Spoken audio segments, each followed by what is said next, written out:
Catherine. So good afternoon, everyone. Again, my name is Nell Hurley, and I am a person in long-term recovery from addiction to alcohol and other drugs. What that means for me is that I haven't taken a drink or a drug in almost 20 years, since December 27th of 1997.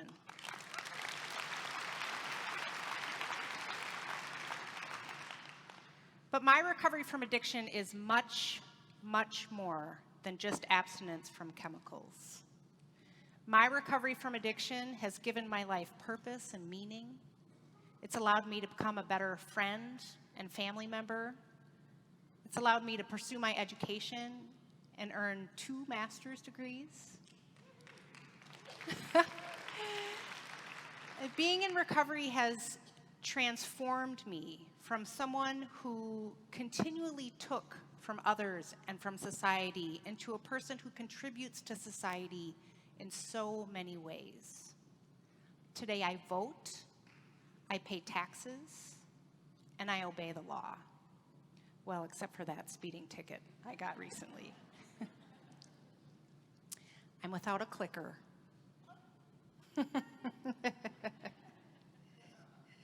Thank you.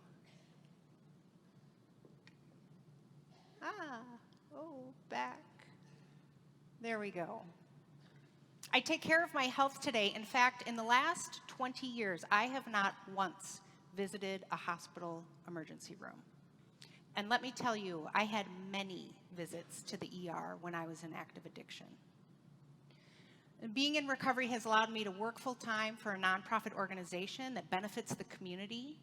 It's motivated me as an employee, as a volunteer, and perhaps most importantly to me, it has allowed me to become a mother to my now 12-year-old son, Jasper, who has never once seen me drunk, hungover, or under the influence in any way.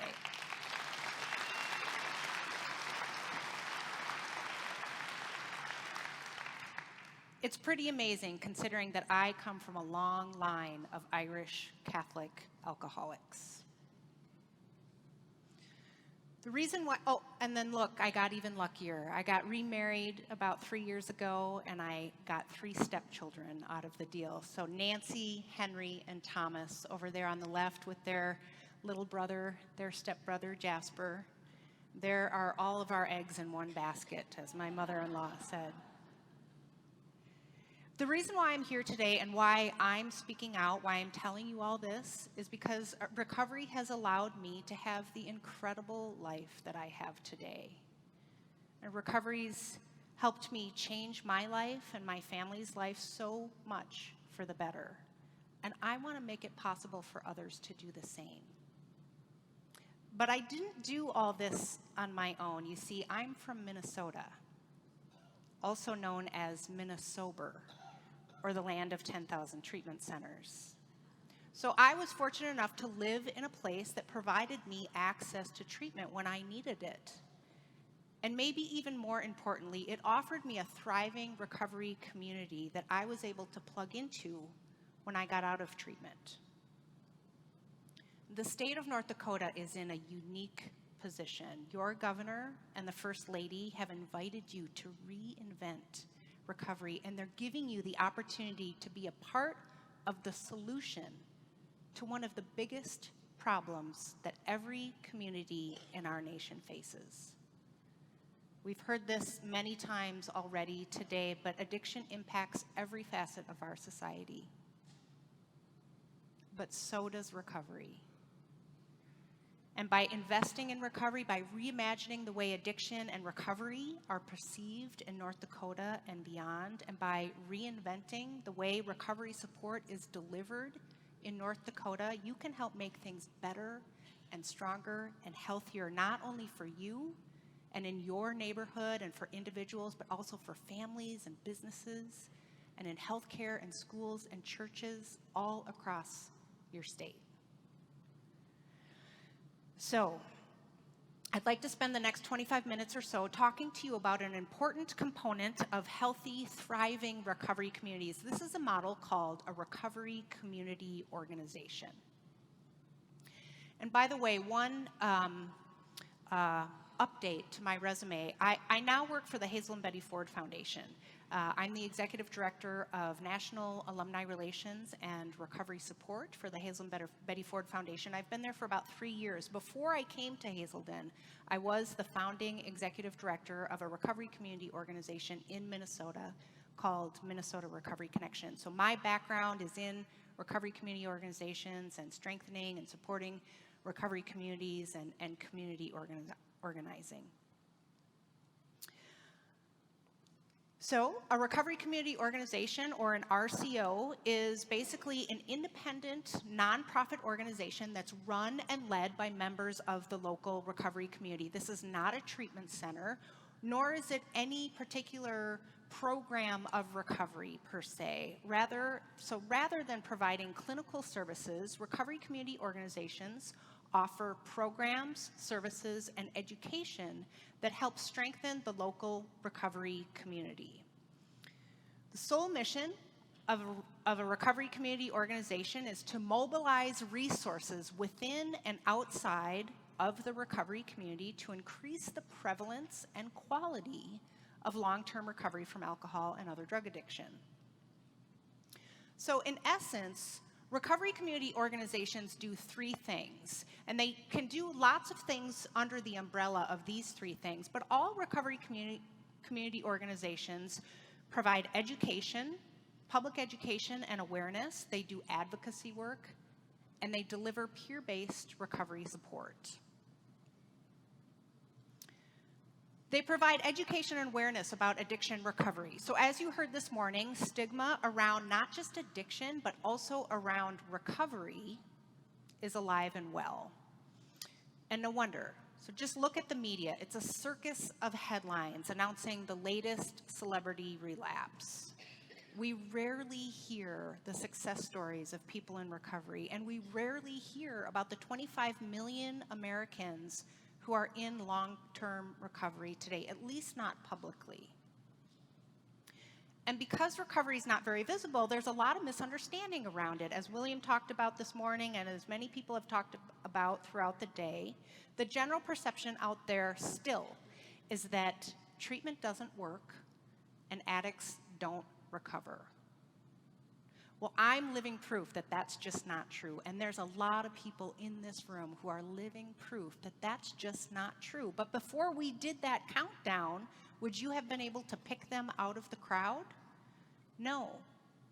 So recovery community organizations, they reduce stigma and they strengthen the recovery community through public education and awareness around the prevalence of recovery, as well as around the many pathways to recovery. They bring visibility to the reality that recovery is possible and people do recover. So let me put it this way. If you lived in a town that didn't have a recovery community organization and possibly didn't even have a treatment center, and you yourself or someone in your family needed recovery support, you might be vaguely familiar that there's some sort of meeting somewhere, but you're not really sure where it is or who those people are who go to those meetings. You might not be all that likely to seek it out. But if you live in a town where there is a healthy, thriving, vibrant recovery community that's made visible by the local recovery community organization and the people in that town who are doing well and helping others, you would know exactly where to go if you needed support for your recovery. You would know exactly where the recovery community was because you would be able to actually see it. And you'd be much more likely to plug into recovery to ask for help and get the support that you need. Recovery community organizations also do advocacy work. So they're mobilizing members of the recovery community, including not just people in recovery, but their friends and their family members, their allies, professionals in the field, to be a meaningful voice for and to represent people in recovery at a local, state, and national level. So there are these policy issues out there that impact our lives and our families' lives. And this is connected to the public education and awareness efforts I just mentioned. People in recovery need to know when there are bills like the recent CARA Act in the legislature, because it impacts their ability to get the support they need to recover from an illness. And the third thing that recovery community organizations do is deliver peer recovery support services. Peer-based recovery support services are designed and delivered by people who are in recovery, so people who have that lived experience. They have experienced an addiction or substance use disorder, but they've also experienced recovery from that disorder. So we're not talking about treatment or clinical services here in any way. This is about people with lived experience working with others who are trying to initiate their recovery and sustain their recovery. And guess what? Peer-based recovery support is evidence-based. It's incredibly effective to both extend the reach of treatment and clinical care out into the everyday environment, to support people who are coming out of treatment or maybe even coming out of jail, or for people who, for whatever reason, aren't making it to treatment in the first place. And there's various forms of peer support. Peer coaching is one that we've already heard about today. Recovery coaching, telephone recovery support is another common form. And there are recovery community organizations in various places that are implementing peer-based recovery support within the community. So they use the recovery community organization as a sort of a training center where they're recruiting people from the recovery community to come in and to receive some training around how to deliver this kind of really effective non-clinical recovery support. And then they're sending them out in the community. So in Minnesota, we have trained peer coaches, recovery coaches, who are in emergency rooms, working in emergency rooms. So imagine someone who overdoses on opiates and they end up in the emergency room. They receive Narcan, they get stabilized, and that's the function of an ER, right? To stabilize somebody, and then they go right back out into the street. So imagine if that person had access to, not a counselor or somebody, trying to throw them in treatment when they're not quite ready for it maybe, but somebody who has been there and done that, somebody who has survived addiction, maybe even survived an overdose in their own lives, but have made their way into recovery, and now they're thriving, they're doing well, they're sober, and someone who can just sit knee to knee with that person and maybe direct them to recovery support or tell them about their experience in treatment and perhaps nudge them into a higher level of care than being in this cycle of going from the emergency room to the street, to the emergency room, to the street. So those are the three things that recovery community organizations do. They do education, advocacy, and peer-based recovery support. That's a very sort of quick general overview of the three components of a recovery community organization, but a couple of just additional really sort of fundamental components or values of a recovery community organization. One, I already mentioned, they don't provide clinical services. They're not treatment programs. These are community organizations that are there to serve the community. They're community-based so that the people who work in a recovery community organization are themselves in recovery. The board of directors, these are grassroots independent nonprofit organizations, and so they usually will have a board of directors. They're 501c3 organizations. The leadership of the organization is made up primarily of people who they themselves are in recovery. It's really, really important to have that sort of authenticity of experience and that authentic voice of the recovery community. So it's not driven by the state. It's not, this wouldn't be owned by the Department of Human Services or, any other entity out there. The other thing that's really important, and I have alluded to this just a little bit, is this idea about many pathways to recovery. This is without really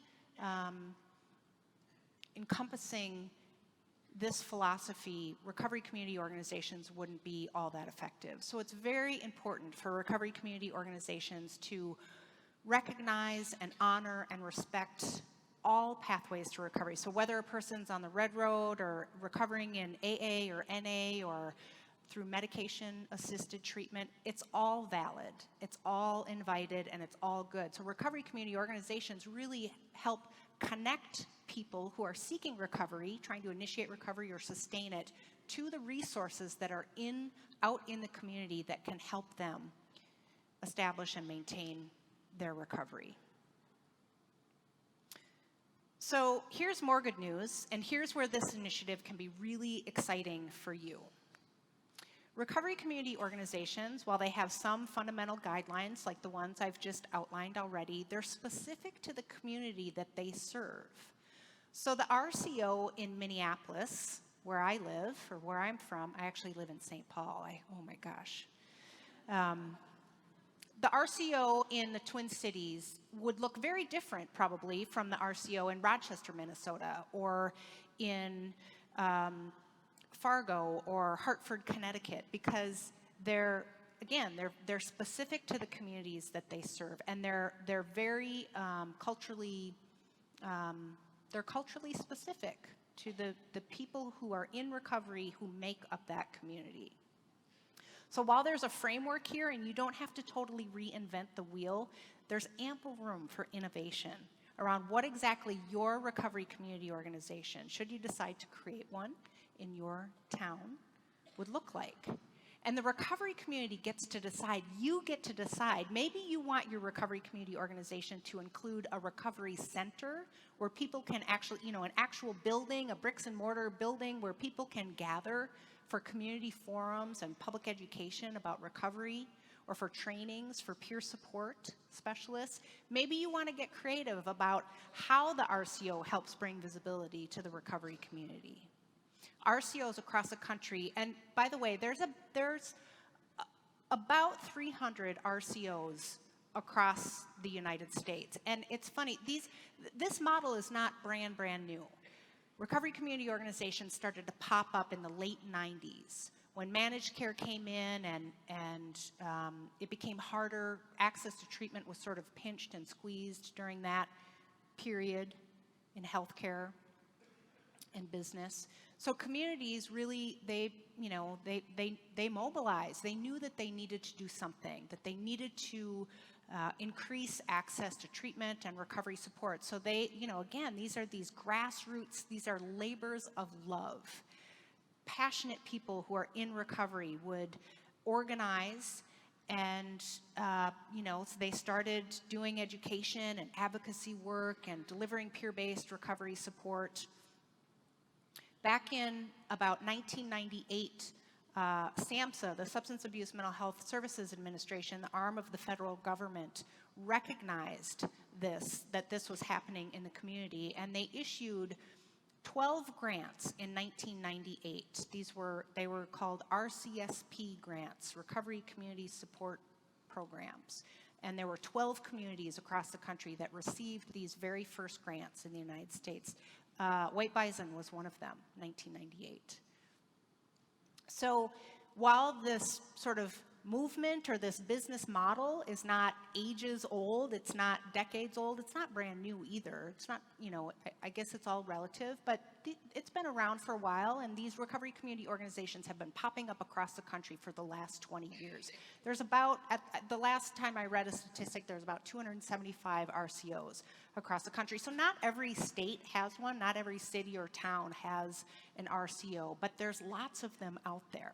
So this, again, this is where I think this is just an incredibly exciting opportunity for those of you who live in North Dakota, because you have the support of this administration, of your governor and your first lady, not to mention, all of DHS and so many people who I've talked to today who are just on fire about recovery because of this event and other events and just the attention that we're bringing to this incredible issue. So you can, should you decide to create a recovery community organization in your town, there's lots of resources already out there. And you can, again, make it your own, make it specific.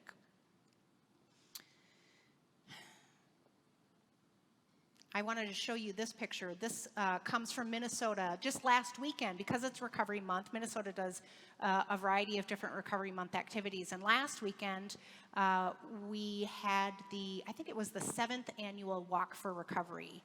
And again, so this falls under the umbrella of, awareness building and, even public education and advocacy, because they do this public event to celebrate recovery. It's a walk for recovery around Lake of the Isles in Minneapolis, and literally thousands of people come. So when I first started working for Minnesota Recovery Connection, not that long ago, 2009, we did our first Recovery Month event, and granted, it was a freezing, rainy day. You remember this, William? We were at Como Park. There were literally like 12 people at our Recovery Month event in Minnesota. It was sad. 2 of those people were my dad and my husband. But we hung on, we didn't give up, and then we created the next year, we started doing this Walk for Recovery around Lake of the Isles, and I was just there last weekend. There were thousands of people there.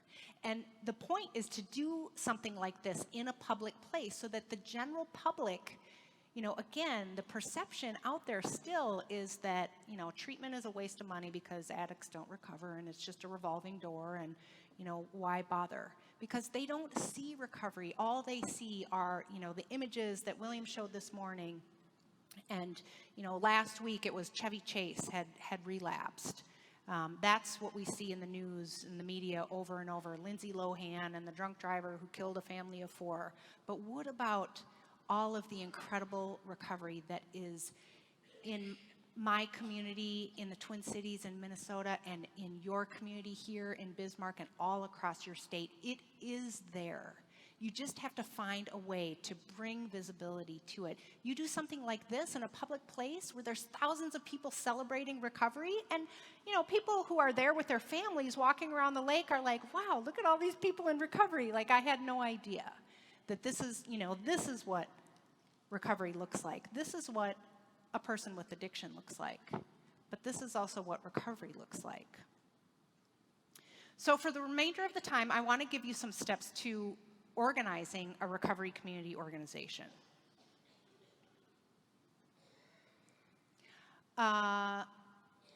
Some recovery community organizations are hosted under the umbrella of a nonprofit fiscal agent. In these cases, the RCO must have its own autonomous governing board or advisory board where decisions regarding policies, advocacy, staffing, budget, all of those things are made. I think the best advice that I can give you today is right here on this slide. So there's an organization in Washington, D.C. called Faces and Voices of Recovery. This is the national advocacy group for the addiction recovery community. Catherine mentioned it earlier today. I think you gave a speech there at the beginning of the month, kind of kicking off National Recovery Month. Faces and Voices of Recovery has been around since 2001. And they're just an incredible resource. So they're, as I said, it's the National Advocacy Group. They also have it's a program, I guess, called ARCO. We love our acronyms in this business, don't we? ARCO stands for the Association of Recovery Community Organizations. And every year they hold a leadership development conference. It's a 2-day sort of education leadership development conference in Washington, D.C. And last year there were 95 representatives of recovery community organizations from across the state there. So if you were to go to one of these, and I think they always do it in October, so this could be good timing.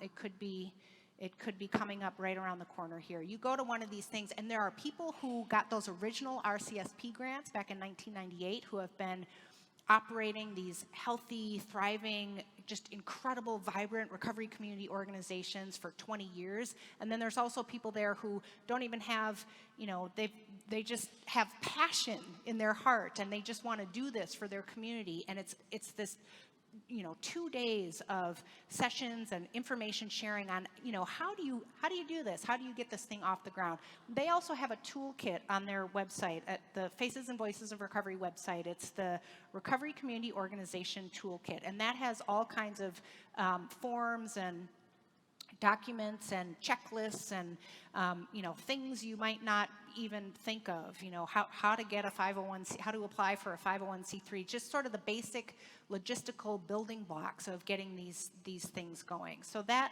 is the Association of Recovery Community Organizations. It's a great resource and a great tool. Let's see. So these next couple of slides really just, I just wanted to share with you some of the things to think about if you plan on starting a recovery community organization in your area. So just in terms of kind of a checklist, so establishing a core leadership group. The way this happened in Minnesota was that back in about 2007, I think, there was a man, a member of the recovery community in St. Paul, who somehow got plugged into Faces and Voices of Recovery, and he became close to Phil Valentine, who is the executive director of the RCO in Connecticut. Connecticut has 4 really strong recovery community organizations, and they go back to, sort of the late 90s. So this man, his name was Joe Camp, he worked with Phil Valentine, and he just learned as much as he could, and he just had passion and vision, and he wanted to make things better for people in Minnesota and for the recovery community. And so he just invited anyone who wanted to be a part of this thing that he was trying to do to come to the table. And that, from there, they developed a board of directors. It wasn't very formal or anything like that, but they started talking about doing it. And again, you don't have to reinvent the wheel. So they used the model that was already out there. And really the business model of a recovery community organization is to have a very small core staff. So in Minnesota, we had 4 full-time employees.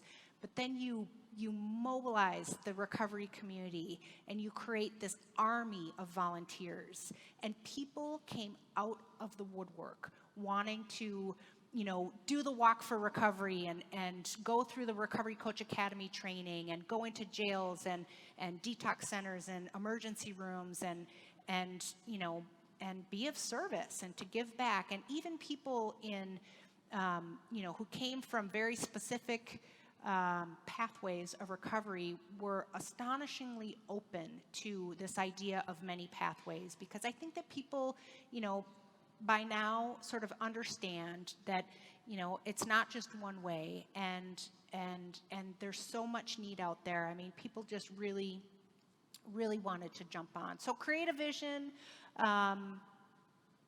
mission, values. You have to determine your organizational structure.